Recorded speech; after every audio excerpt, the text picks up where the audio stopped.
Lessons for life with a racism update, because there's a lot of racism in the news, a lot of racist stories, a lot of things for us to unpack. Let's have a look at the England rugby team, the Rugger team. Vili Vunipola leads rugby stars who chose not to kneel against racism at the Six Nations. This is, of course, the taking the knee, which is associated with the Black Lives Matter movement, or BLM, which actually changed its name recently to the Black Liberation Movement. So it's become very political, and it's a bit of a political football, political rugby ball. And this chap, Billy Vunipola, decided not to take the knee. It seems like the majority of the squad did. Now, does the fact that this gentleman is of a Tongan background make it any easier for him to take such a stand? Would he be more heavily criticised if he was a white rugby player who decided not to take the knee? There were white rugby players, it seems, that didn't take the knee, but Billy is the one getting the limelight. He said, "What I saw in terms of that movement was not aligned with what I believe in. They were burning churches and Bibles. I can't support that. Even though I am a person of colour, I am still more a person of Jesus." So this is a strong Christian who believes in Jesus, who was probably a person of colour as well, if we're going by modern definitions. I just wonder, would we be treating a white rugby player that chose not to take the knee with the same lenience that we are treating this individual? Isn't not being racist about treating everybody equally, regardless of their skin tone? Or is being anti-racist about more than that? A lot of people say it's not good enough to just not be racist. You actually have to be anti-racist. And they're pitching it as taking the knee is making a stand against racism. Let me know what you think. I'd love to have your opinions in the comments as ever. Some people will be very in favour of this individual act. People that are against Black Lives Matter, out of their own personal opinion, will be saying, "Good on you, Billy. Well done, mate. Someone stood up to them." But he's expressing his own individual reason why. He is against taking the knee, as he said, because he is a person of Jesus, I guess, as he put it. And interestingly, Ben Earl, Harry Williams, Johnny Hill, Courtney Laws, and Luke Cowan, Dickey, also remained standing during the game. So there were several individuals who didn't take the knee, but Billy Boy stands out for whatever reason. And if you're someone who is praising him for not taking the knee, I'd like to know why. Is it A, because you don't like Black Lives Matter and you think that they're some kind of awful organization, or you don't agree with what they stand for? Or is it because you respect an individual's right to express themselves if they don't want to be political? And I'll have to ask the question, if you are praising this individual for not taking the knee, would you praise him equally for not wearing the poppy if that was his inclination? Is the poppy an equally political symbol as taking the knee and Black Lives Matter? I think it might be. I think it might be, especially given that the poppy is supposed to commemorate the dead from all wars that Britain has been involved in the time since the First World War. I know a lot of people that feel they couldn't condone that and wouldn't want to wear a poppy, but I wonder, are the people praising Billy No Mates, or Billy Few Mates, because a lot of people are angry about this, are the people praising him, would they be the same if he was choosing not to wear a poppy? Mohammed Omar is describing him as an Uncle Tom. We've had Sir Tom, and now we've got Uncle Tom. Omar, click the link in the description. I want to get you on the screen for this one. This is right up your street. What do we think about Billy Vunipola, Tongan background, who refused to take the knee? Don't get me wrong, I'm as anti-racist as the next guy, but I just wonder, has taking the knee at sporting occasions run its course? I mean, how long do we carry on with this? Until racism is completely defeated? I think there will always be, very sadly, a degree of racism in the world. And over across the pond, at another sporting event with a similar shaped ball but with different rules. Looks like there's no rules when I watch it. At the Suprbowl, or if you read it quickly, the Superb Owl, Tom Brady winning during Black History Month. These people can't be serious, can they? Because a white man has won an American football match at the Super Bowl, because a white man called Tom Brady, who I think in the past has voiced support for Donald J. Trump, because that's happened during Black History Month, apparently it's racist. Now, don't get confused, because I think in America they have Black History Month in February, and I think we have it in October. It's kind of like the way Australians celebrate Christmas in summer. It's confusing, but it's their Black History Month.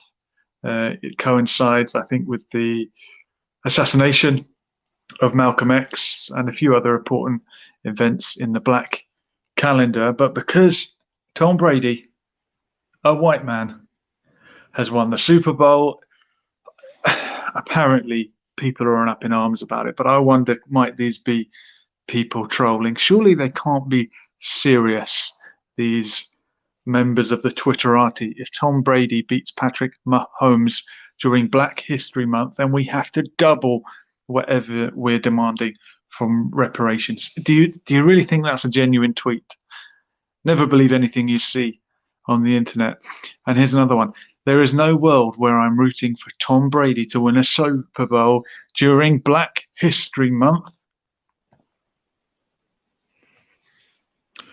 I think there probably are real. There probably are people that are so obsessed with race and racism, a bit like our friend in the chat, Omar, who I know is watching, who thinks that every problem in society has its roots in racism.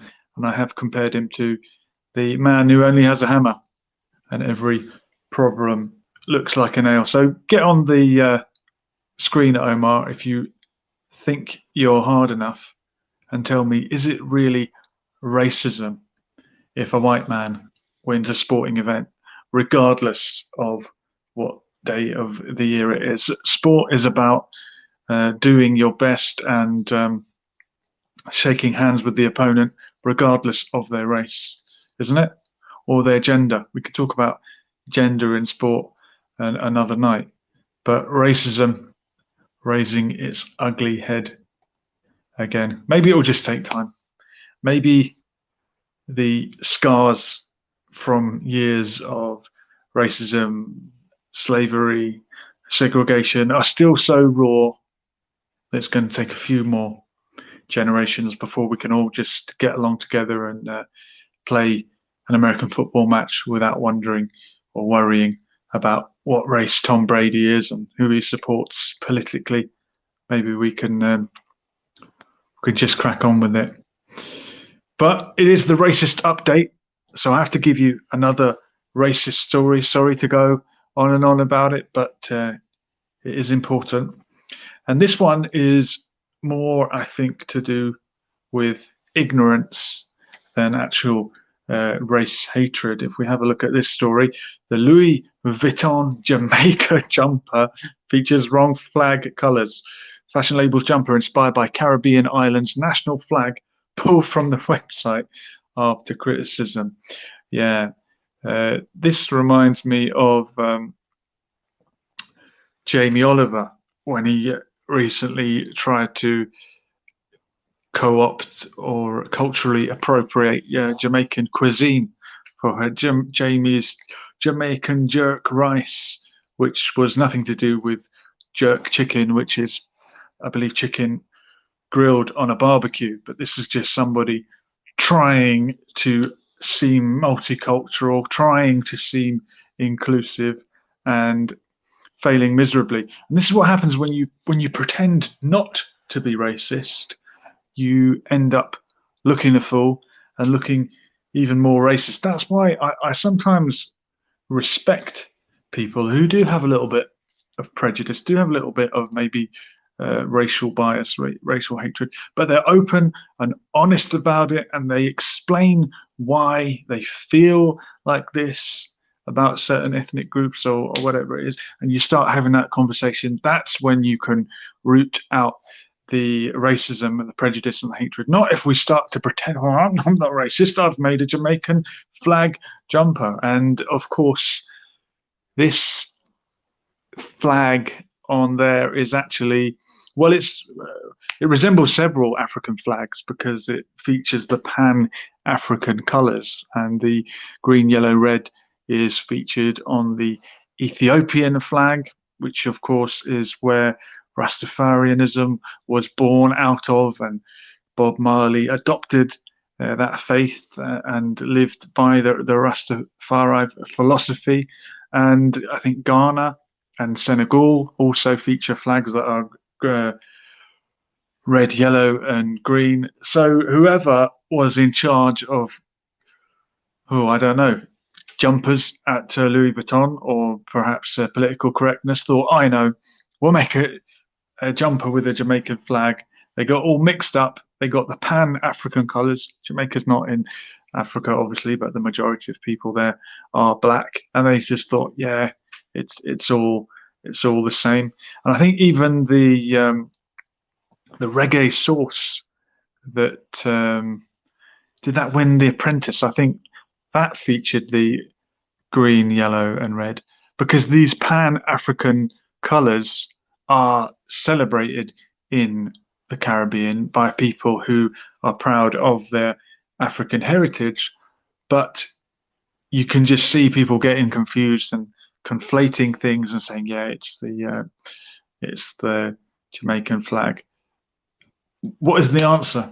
I guess the only answer is educate yourself. Look up world flags. Find out flags are actually fascinating emblems, and the Jamaican flag, if I remember, is black, green, and yellow, and it's got a diagonal cross of St. Andrew. Not sure offhand what the story behind it is, but it'd be well worth finding out. Maybe someone could put that in the comments for me. What is the real Jamaican flag and the symbolism behind it? So, staying with racism, here's another unfortunate update. Well, is it or isn't it? UK's youngest terror offender, it's a boy, 16, is sentenced. A teenager who is the youngest person in the UK to commit a terror offence has been given a 2-year youth rehabilitation. Now, this young terrorist is a right-winger, a racist white supremacist, a real one, not like the American footballer. And that's the flag there of the Well, that's a neo-Nazi flag. I've added in those flags, by the way. This was not in the BBC article itself. But very often, when we hear of terror incidents, people will jump the gun and assume who the culprit might be. And also, when white supremacists and people on the far right commit atrocities, there's this kind of perception, and I'm not sure if it is true, that they are not called terrorists because they're white. And somehow it's only Muslims whom are referred to as terrorists. And when such and such happens and it's done by a white person, there's an element of disgruntled people who say, oh, if that was a Muslim, he would be called a terrorist. But this person is not being called a terrorist just because they are a white person. And I had someone sharing this today with the caption of white privilege. Not because he's not being described as a terrorist, he is described as a terrorist, and rightly so. However, this 16-year-old youngster, and they haven't included his picture, obviously, he's a child, nor have they released his name. He has escaped jail. At the Old Bailey, Judge Mark Dennis QC said a custodial sentence would undo the progress made since the boy was arrested in July 2019. Don't court cases take a long time? It's always seems like forever before anyone actually gets any kind of sentencing or justice. But he hasn't gone to prison. You would think, wouldn't you, that the best place for a terrorist would be behind bars, but apparently not. Maybe not. Maybe we need to rehabilitate people. Maybe people that go inside come back out having learnt how to be an even better criminal, having fraternity. What's the word associated with bad people? Owen Keeling is saying, I say Black Life Matters. Okay, Owen, get on the screen, mate, if you like, and tell us why. Tell us why you are saying that Black Lives Matter and you're not an All Lives Matter person. That seems to be the general dichotomy. And I'd love to get your opinion on this one as well. Should a 16-year-old terrorist have been given a jail sentence? It's very difficult when children commit crimes, isn't it? And that cut-off point of when are you actually old enough to know better? And it's not really the same for everyone, is it? I think is at 10 years old you can be criminally held accountable, but some people mature at different stages. You could have a 30-year-old with a mental age of 9. I know a few of them. You could have someone very young who's actually wise beyond their years, knows what they're doing. Maybe this 16-year-old has thought everything through. He's decided this is what he wants to do, and that's his calling in life. I don't know. I hope he changes his mind. I hope he sees that terror is not the way. It does say he had significant vulnerabilities. I'm not sure what that could mean, but we could speculate. Learning difficulties, maybe. You'd think so, wouldn't you? And I wonder, has he been taken advantage of? Is it a case of grooming? I think anyone that gets themselves wound up in terrorism has probably been a victim of some kind of grooming, some kind of brainwashing or indoctrination. And we've got Owen on the screen saying the Bucks are from Tampa anyway. Half the team are black or more, at least, than Kansas Chiefs. Yeah, and I don't know enough about the team actually to know which is which. But it's such a big thing, the Super Bowl. We hear about it over here every year, but I've never really followed it. I don't really know the rules, so I couldn't tell you who I wanted to win. One more story for you then on the racism update.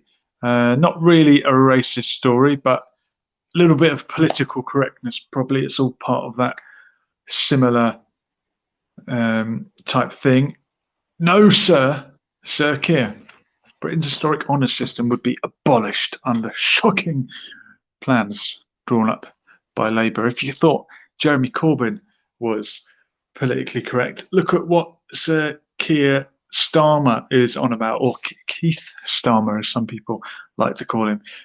People that don't like him insist on calling him Keith Starmer. Little fun fact for you, not sure why. So even though he was the beneficiary of a knighthood, he would do away with it for other people, pulling up the ladder which he himself ascended. I'm sure they've got some other alternative system of how that. I think they're going to give you like a citizen's award or a badge or something. But I would have thought for the Labour Party, whom recently decided they were going to start using the Union flag a lot more and waving the flag and showing themselves as patriotic to court some of the votership that they've lost. This is going to shoot themselves in the foot, isn't it? You are not going to portray yourself as patriotic if you start doing away with the honour systems.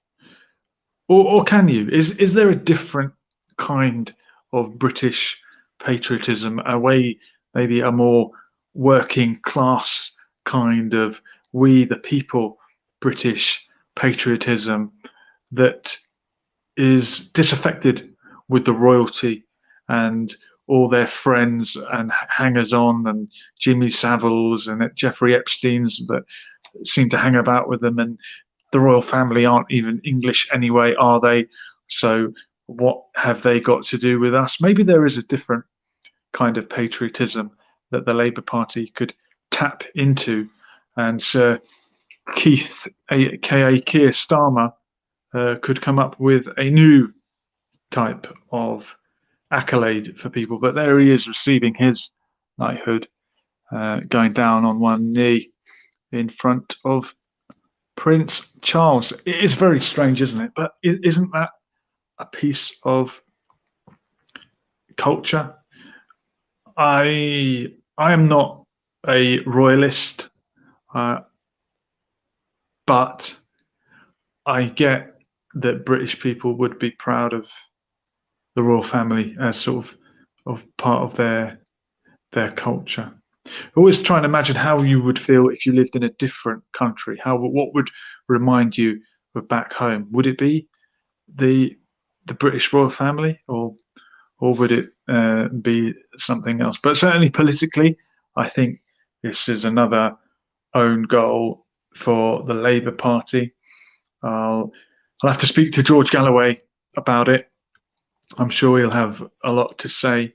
And he, of course, has launched the Workers' Party, which are also a party of the left and would be after the same kind of votes that Keir Starmer is after. But really, he's setting himself up to be Tony Blair Mark II, or as George put it, Tony Blair, but without the laughs.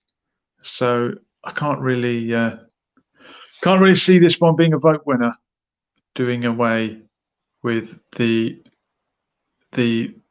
knighthoods. But then again, am I being biased? I'm not a particular fan of Keir Starmer. I wonder how I would have felt had this been Jeremy Corbyn. It's the kind of thing you'd think he would come up with, actually. But to hear it from Keir Starmer, who threw Jeremy Corbyn under the bus, with that hindsight, it makes it seem kind of unpalatable and strange. But had this been, maybe if Jeremy Corbyn had come up with the idea, I'd have been saying, oh, brilliant, look at Jeremy Corbyn, isn't he great? Isn't he everyone's favourite, lovable, friendly granddad? So I don't know. I have to be fair, but we are all hypocritical at times, and if you don't admit it, then you are a hypocrite. But I do miss Jeremy Corbyn sometimes, not often, and it's good to check up on his brother sometimes as well and see what he's doing. I haven't seen him in the park recently. He's always getting arrested and hit with fines. Well, look, ladies and gentlemen, that was the racist update. I know there are no racist people that watch this channel, but if there are, you're welcome. You're welcome. You're welcome here. I mean that.